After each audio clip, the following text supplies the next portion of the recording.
Welcome to the Unitarian Universalist Fellowship of the Emerald Coast. I'm the Reverend Ruth Van Lillian, and my pronouns are she, her. I offer a special welcome to first time visitors, both in person and online. You are in the company of the curious, the questioning, the hopeful. We are a band of faith explorers, each searching for meaning, none forcing their beliefs on others, and all learning from one another's discoveries. As we engage in the practice of celebrating what is worthy and sacred in our lives, I am with you in heart and spirit. And as your part time contract minister, I am available remotely for your pastoral needs.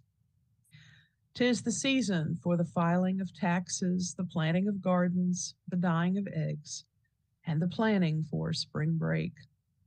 Easter is on its way, a little early this year, and I will be here to celebrate with you in person at the end of the month.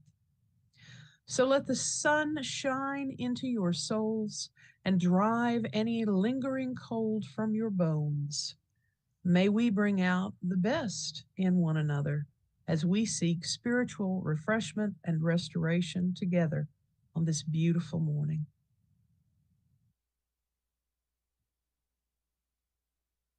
Good morning. I'm Amanda Pyburn, a member here at the UUFEC and your service leader this morning. We have some pretty exciting announcements in our order of service today you'll be want to check out.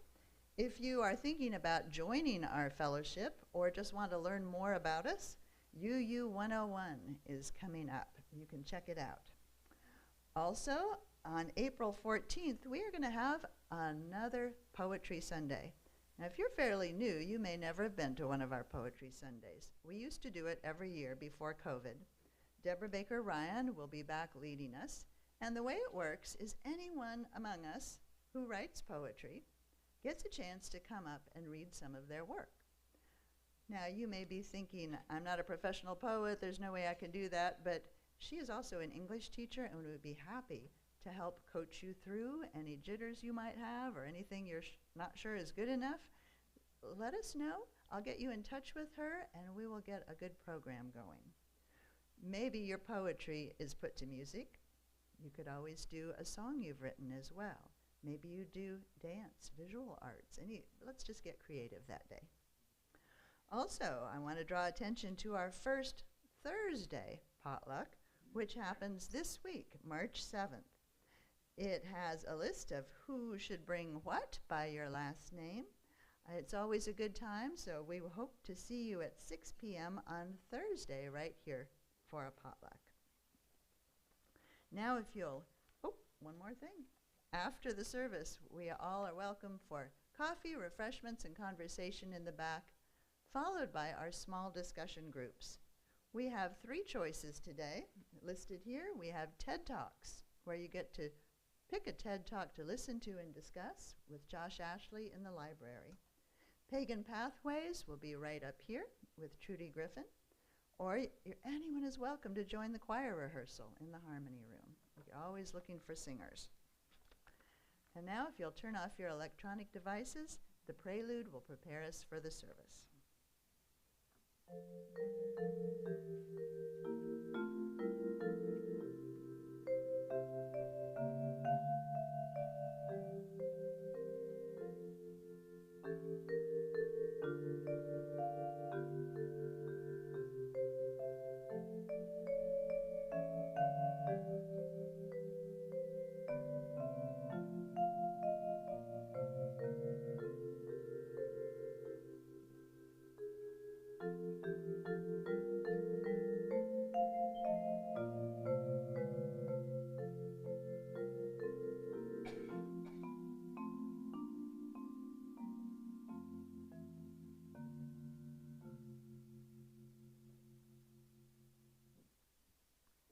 Emily is lighting our chalice this morning.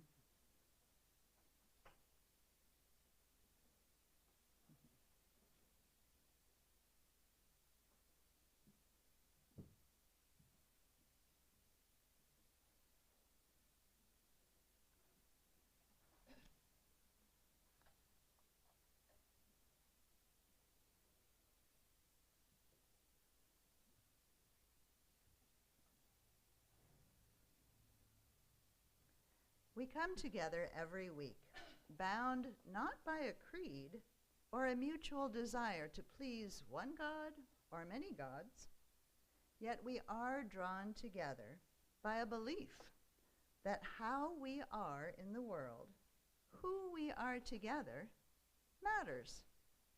We light this chalice together in the knowledge that love, not fear, can change the world. Well, March is National Women's History Month. Today we're celebrating this year's theme, Women Who Advocate for Equity, Diversity, and Inclusion. We look to the example of women past and present who are committed to embracing everyone, excluding no one, working for fairness in our institutions and social interactions. People can change, and we all need to practice hearing from different voices with different points of view. These women and thousands like them are in the forefront of reevaluating the status quo. This takes courage and determination, but we can all participate in the effort.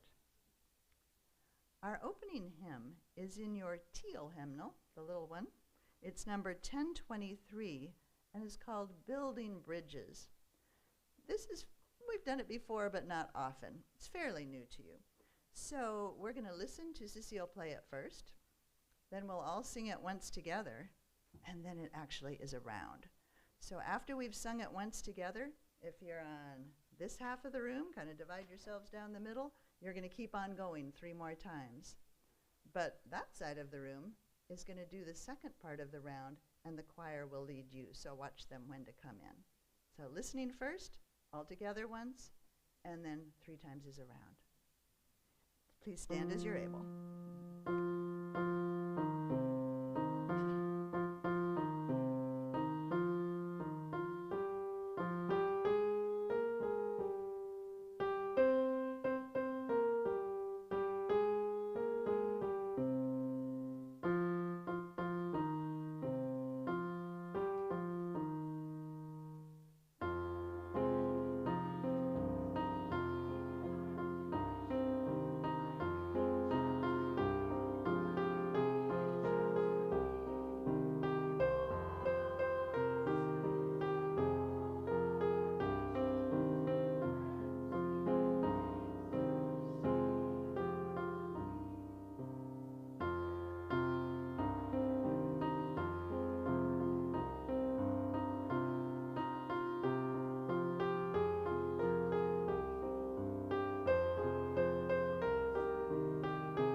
We'll have to keep practicing that one. Will the children come up for the Time for All Ages?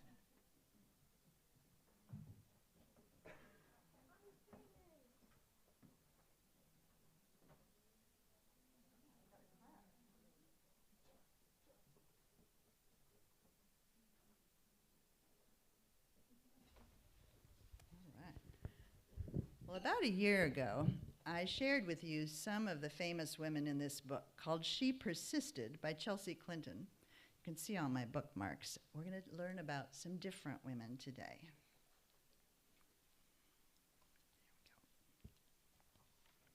Sometimes being a girl isn't easy. Sometimes being a boy isn't easy either, is it?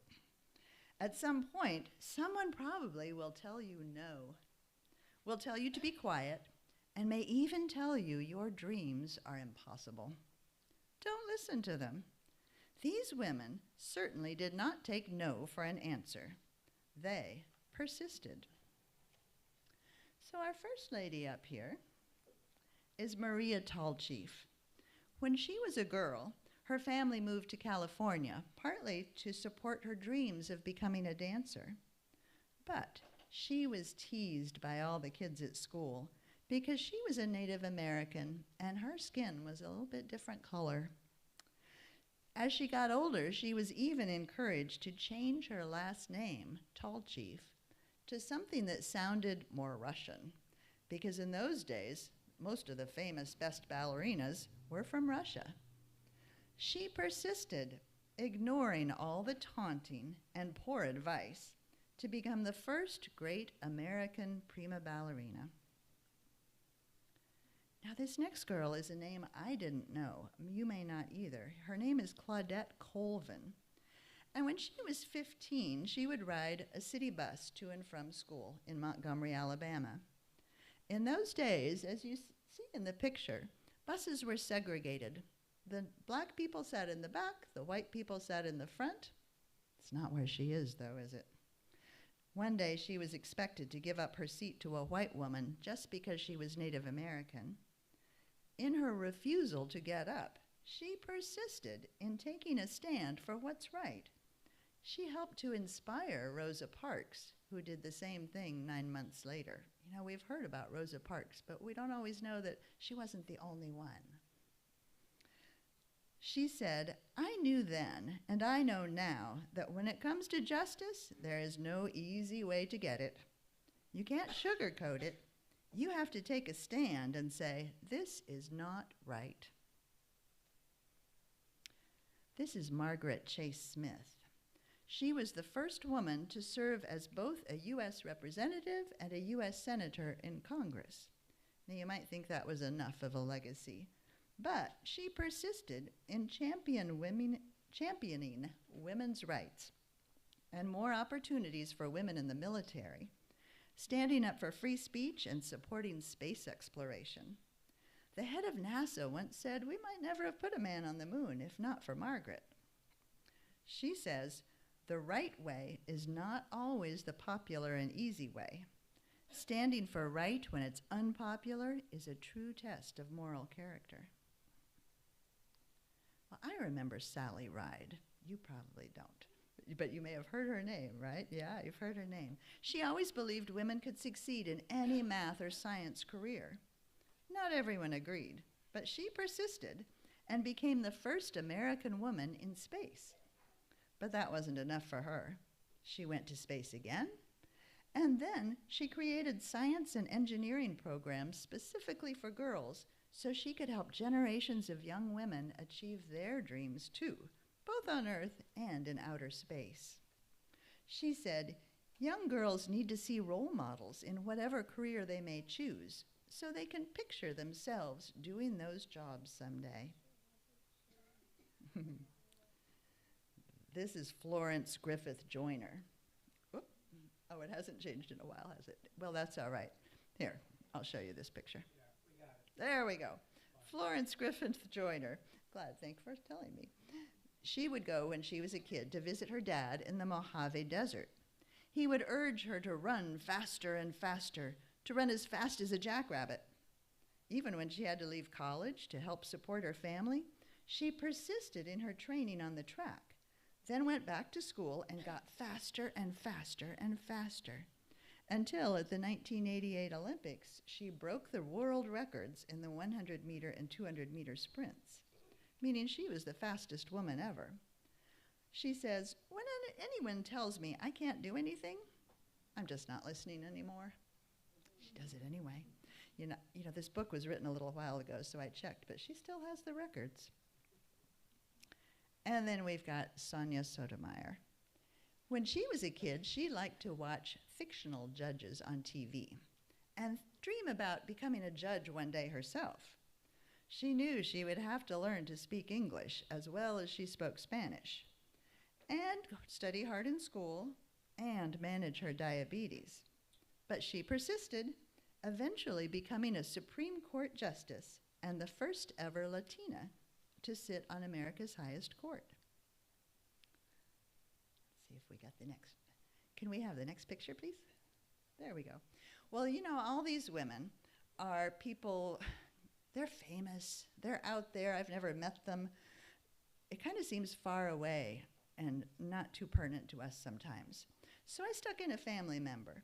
This is Mary Golda Ross. She's my husband's first cousin once removed, which means his grandmother's niece. But I did meet her when she was almost 100. Born in 1908, both her parents were citizens of the Cherokee Nation. Her great-great-grandfather was John Ross, principal chief of the Cherokees at the time of the removal from their ancestral lands. She said, "I was brought up in the Cherokee tradition of equal education for boys and girls. It didn't bother me to be the only girl in math class." First, she became a math and science teacher, but she kept studying. And during World War II, she became the first female Native American woman to become a registered engineer and the first female engineer at Lockheed. She made vital contributions to the U.S. aerospace program and mentored young women in science, math, and engineering through her 90s. So if anyone ever tells you no, if anyone says your voice isn't important or your dreams are too big, remember these women. They persisted, and so should you. Thanks for listening.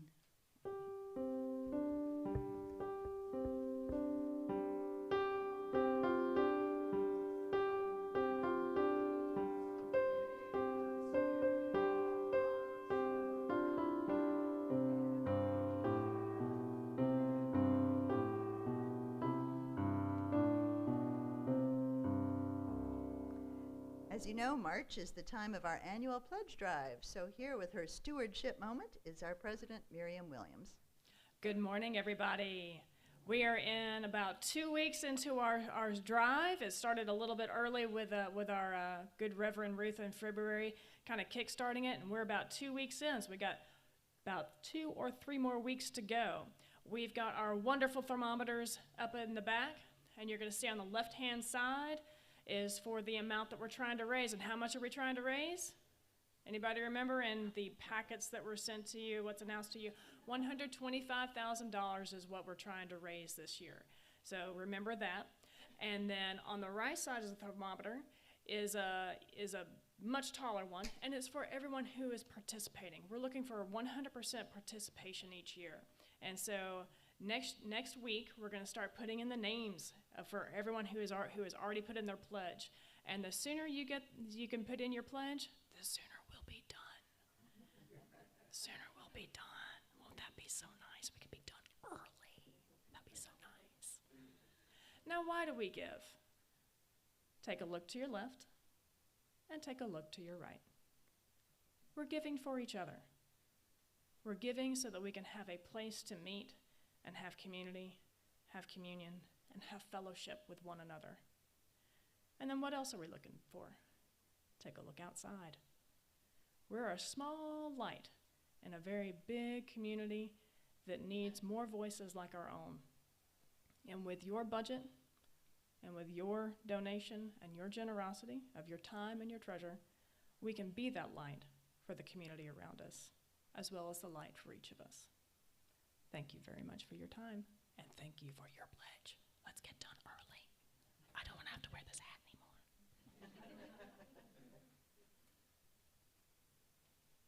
You're invited to briefly share personal events in your life by dropping a pebble into the bowl of water silently or while speaking a few words into the microphone. In this way, we support each other in our sorrows and celebrate together with our joys. If you're sharing news about someone else, please be sure you have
Legacy by Rupi Kaur.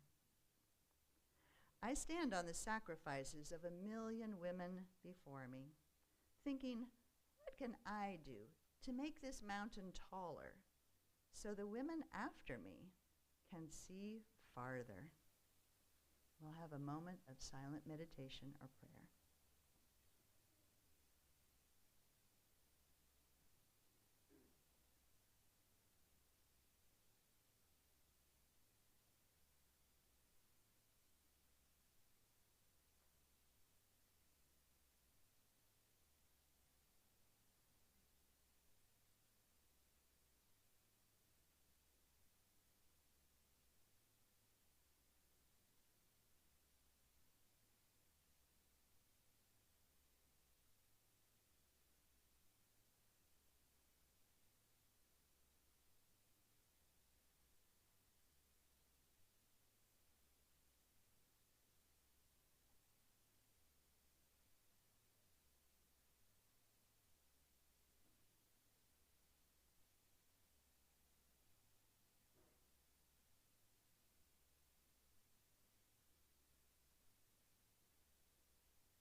After our song of dedication, greeters will take up the offering.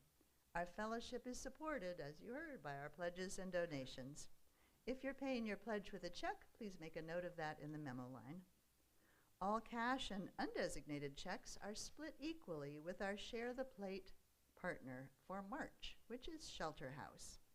Shelter House supports victims of domestic and sexual violence by providing shelter, intervention, and primary prevention programs to the community through education, awareness, and advocating for social change. I also want to mention that this may be the first time our offertory has not been a song or music. It's a poem presented on a TED Talk, so we are having to stop the stream because we don't have permission to stream from a TED Talk. It's by Sarah Kay, If I Should Have a Daughter, so I hope you enjoy it.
but I was also an active abolitionist. My husband and I supported John Brown's raid on Harper's Ferry and were strongly against slavery. I also fought for women's rights, prison reform, and education for all. You know, in my day, women couldn't go to college and poor people got no education at all. I am Frances Walker Harper, a novelist, poet, writer, and educator. Some have called me the mother of African American journalism because I wrote and published so many magazine articles. I have also fought against slavery and helped slaves escape through the Underground Railway. After the Civil War, I joined Elizabeth Clay Stanton and Susan B. Anthony in fighting for women's rights to vote.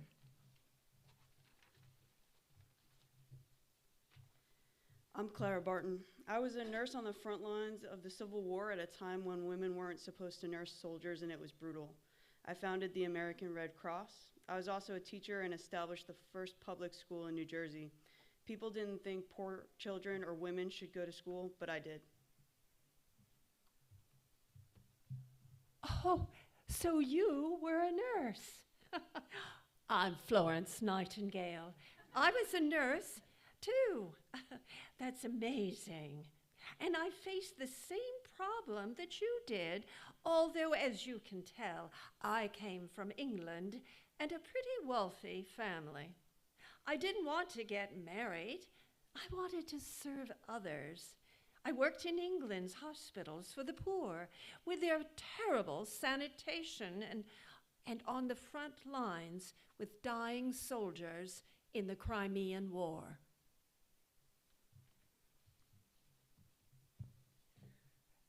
Hi, I am Lydia Maria Child. You know me, I think, as the author of that cute Thanksgiving song, Over the River and Through the Woods. A nice tune, but I believe I have done more than that.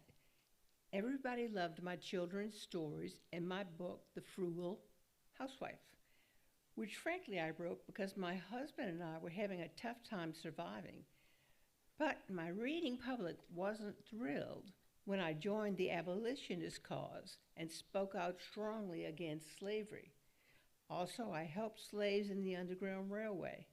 Later, I founded the Massachusetts Women's Suffrage Association, advocating for the vote for women, and also worked for the cause of Native Americans having their own language and religion. You're certainly a remarkable group of women. But I have some questions for you all. In your time, all women were supposed to be wives and mothers first. What do you all think about marriage? Well, to be honest, not much. My husband Samuel believed in abolition and many other good causes, but he didn't believe women should work. He resented it when I wanted to work outside the home, and it was only after he died that I was able to really do what I wanted, although he died without leaving any money. Still, I had my freedom. He also didn't believe that women should have sexual freedom outside of marriage, though he believed that men could. The old double standard. I have a slightly different opinion. I truly loved my husband, John. He was a good man. He respected my opinions, although he didn't listen to me about putting women's rights in the Constitution. I said, remember the ladies, and he forgot them.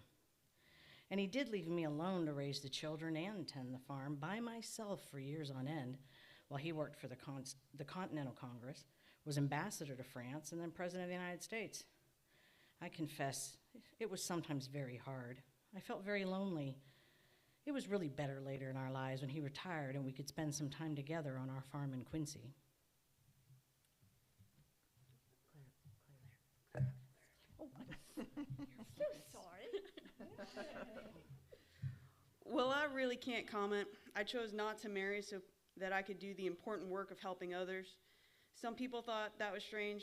I didn't. I was happy with my work.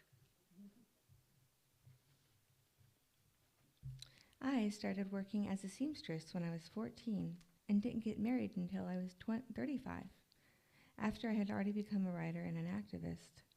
I loved my husband, Fenton, a widower with 3 children, but I must admit I stopped lecturing while I was married to him and only started again after he died. I agree with Julia, however, that there is a double standard about sex for men and for women. In fact, I wrote a poem about that. It's called The Double Standard. Do any of you want to hear a little of it? It's kind of too long to read it all. Yes, please. Yes? Oh, okay, great. Crime has no sex, and yet today I wear the brand of shame, whilst he, amid the gay and proud, still bears an honored name. Can you blame me if I've learned to think your hate is a vice of sham?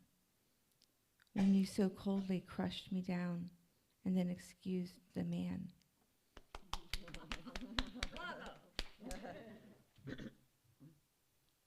Well, my parents exposed me to all sorts of reading and study and travel, but in the end, they wanted me to use all that education just to be a good housewife and mother.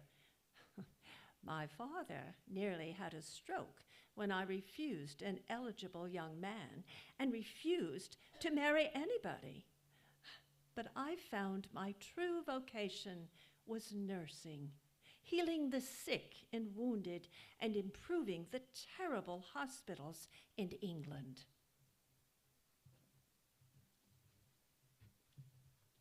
My husband, David, was a good man too, and we worked together in many of the same causes, but he couldn't manage money, and he wound up in jail for debt.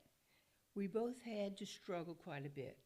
After he died, I continued my own work, and for the first time, had some financial security. How many of you supported women's right to vote? We all did. How many of you actually got to vote in your lifetimes? Is there anything you'd like to say to women today? Yes. Stand up for yourselves and for others, and exercise the right to vote we all fought so hard for. Get involved. Use your God-given hearts, talents, and minds freely and generously. Thank you for your advice. And thank you, ladies. Well done. Well, of course, you women are still working for equality and inclusion for themselves and for their children. So now a UU of today, Lynn McMurrow.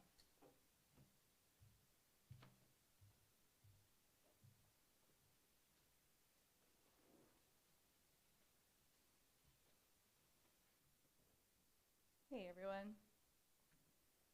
Oh, I'm a little nervous. This is the first time I've ever done this. I've written many of these speeches at varying lengths about how we became the family that we are. I'm the mom of a transgender child, 2 other children as well. And you write these things in your head and just prep for what happens if, you know, I get to go to Tallahassee and advocate for my kid, or what would I say if, you know, what's the elevator pitch, right? Like, what would I say if stuck in an elevator with somebody who could actually make a difference? What's the story? What can I say in a short period of time that would unravel a lifetime of believing that the world is black and white, that it's pink and blue, that it's red and blue? What can I say to these people to explain why we made the decisions that we made, explain how it's helped my child, how affirming my daughter's gender has cured an autism diagnosis?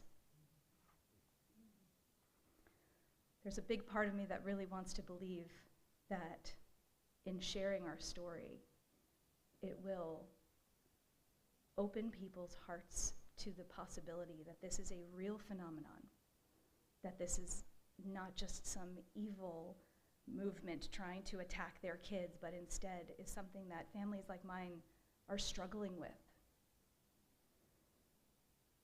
Maybe it would change the way they treat people like Julie. But the truth is, this is the first time I'm speaking about this, because people don't change. The hate is too strong. And more so, it's not my story to tell. It's Julie's story. And telling one wrong person exposes her to bullying in school or unsafe situations at friends' houses or worse. Going to Tallahassee and speaking on her behalf puts a target right on my house. Alerting the government that there's another one, Rumstill Circle, right there. I could end up like Amber Briggle, the mother of a trans boy in Texas, who spoke out vociferously against all of the hateful legislation there, only to have CPS show up at her door again and again, trying to take all of her children away from her. And what about Julie? Should she know how hard we have to fight to keep her safe, just to be who she is? I see videos of these kids going to state and local governments and legislative sessions and speaking so eloquently and articulately. Kids who are 15, 12, sometimes 7 years old, just begging these grown-ups for the right to exist. They're fighting for their lives, only to walk away and just read the news that the slate of hate is passing over and over again. I mean, I know what this is doing to my mental health. What would it do to hers? So what are we fighting for, and what is this slate of hate? That's the wave of anti-trans legislation that's plaguing this country. In 2023, over 550 bills were introduced across the country attacking transgender people. And only 6 weeks into 2024, there have already been over 400 new ones.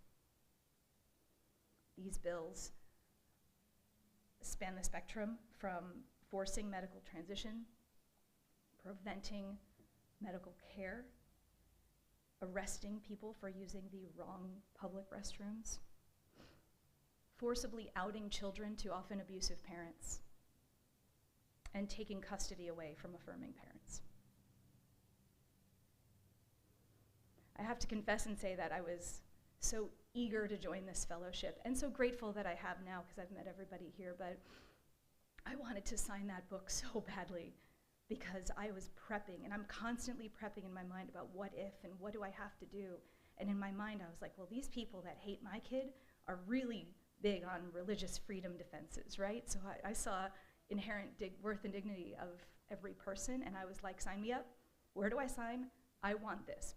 And now, since becoming a member, the law stipulates that Julie is and needs to be using at school, the bathroom, and like all of the things based on her, not her shot records at school, not her enrollment paperwork, not every single document that they have, not her social security card, not her birth certificate, but among other things that they don't really have the possibility to test, like chromosomal makeup, presentation of her external genitalia. So my question is, who the hell's pulling down my kid's pants in the bathroom? And when can I raise my hand and say, that violates my religious right? So I don't speak out. I do wear my wardrobe. For those of you in PFLAG, I'm sorry because you're hearing the story again, but a couple months ago, my mother just gently suggested I rethink my wardrobe choices. I should stop being so loud. She accused me of outing my kid. But I'll tell you, when I wear this stuff around here, a few things happen. Number one, pretty much everybody gets instantly uncomfortable. I get inadvertent head shakes, like involuntary tics of disapproval. I now understand what microaggressions are. So, cishet white lady, 40 years old, just joining the club, I guess, or becoming woke. Maybe I'm woke now. Sometimes there's one person though, a kid walking with their parent who half smiles at me, a compliment, hey, I like your shirt, and sometimes a genuine thank you. And the thank yous are the ones that push me the most because they come from people who you can see do not completely conform, but don't not conform either. And those people don't have the luxury of waking up in the morning and thinking, should I be antagonistic today or should I blend in with the hateful people and not like rustle any feathers, right? Like, I picked up something from a neighbor that I was purchasing from her secondhand that I'd never met, and as I'm walking up to her house in this shirt today, I'm thinking to myself, am I in a safe situation right now? I have the luxury of being able to take this stuff off. They don't.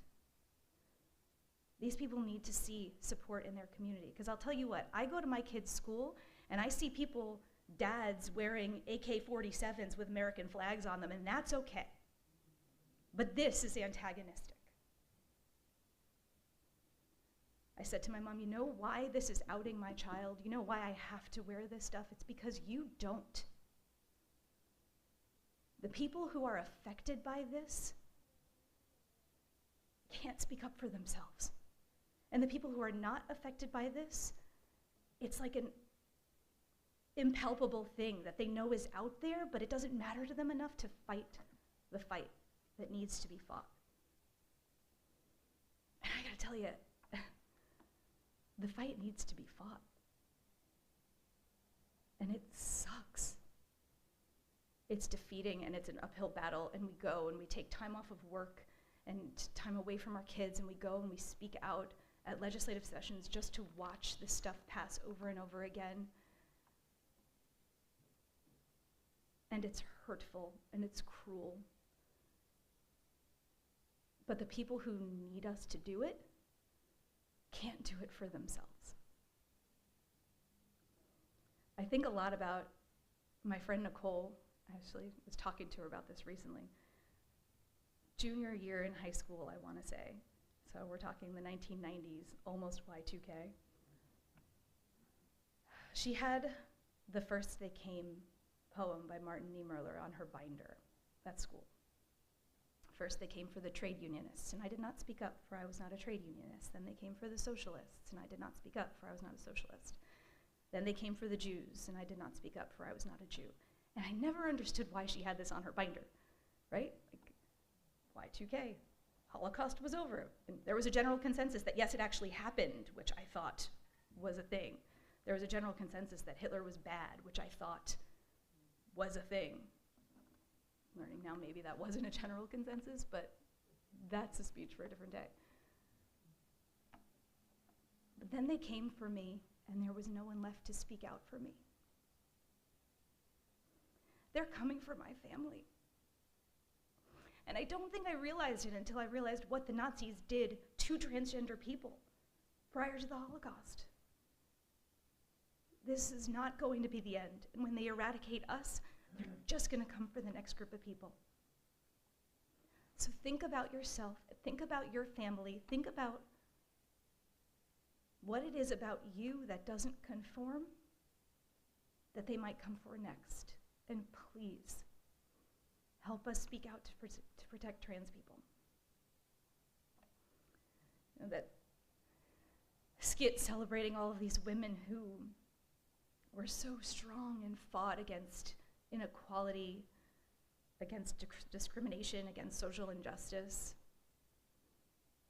And I'll tell you, I never would have classified myself with them. I've never considered myself a strong person until I had Julie. And she's made me a stronger person than I ever thought that I could be. And just because we're strong, though, doesn't mean we don't need help. So if you're not impacted by this, if this doesn't touch you at all, write letters, speak out, wear shirts. Please do what you can, because we need strong allies to join us in this fight.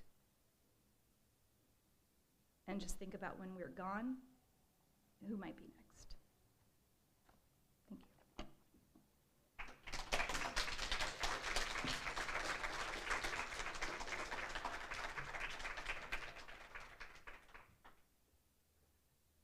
Thank you so much. Please stand as you're able for our final hymn in the regular Gray Hymnal, 112, Do You Hear?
for those who came before us, may our gratitude be long and lasting. For those who come after us, may we be the strong stewards of our commitments. May each of us know the immortality of the larger frame revealed through community, and may we always remember that its transformational power rests in our actions. Please stay seated for the postlude.